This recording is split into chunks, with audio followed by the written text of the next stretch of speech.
does it mean to outserve your spouse?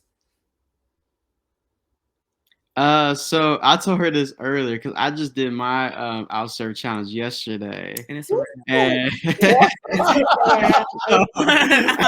and so immediately she went into competitive mode, and I told her, I was like, honestly, I don't ever like, for me, I don't look at it as it's outserving you because you serve me so much. And so don't like make this like a competitive thing, because anything that you do for me, I'm going to appreciate just as much as I appreciate you every day. So like the outserve challenge, what it meant for me was like, okay, it made me get into a more of a creative space because we are still so young that we do a lot for each other and we're still like learning to navigate marriage. I was like, how can I was like, we done went on trips and I done cooked her dinner. I was like, how could I actually outserve her? And so with our event, it went really well, and she was like blown away. But it ultimately was like I wanted to fill her needs and outserve her in a way that she wasn't expecting or even think was possible, actually. So yeah, it went really well. So I'm not competitive. I'm just realistic in what transpired. So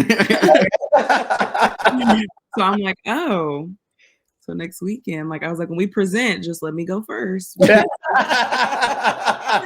already know, no, but for me, I think the challenge overall is just a great way to honestly just kind of put up a mirror and kind of reflect on like, you know, what are we doing for each other that isn't just going through the motions or isn't just a part of our routine.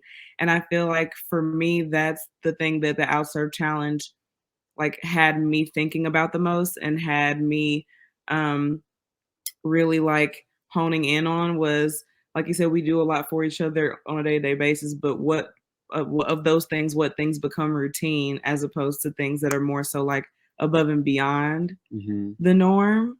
So that's what it's been for me. And I think it's been a really like healthy challenge. And it's almost been like, you know, even though we've been together as long as we have, and you think you know someone, like this challenge actually, especially like with all of the healthy restrictions that are put on it for that reason, it makes you kind of have to dive deeper into, you know, how well do I feel that I know my spouse? And what are some things that I've learned about myself when it comes to observing my spouse that made this challenge easier for me or harder to achieve?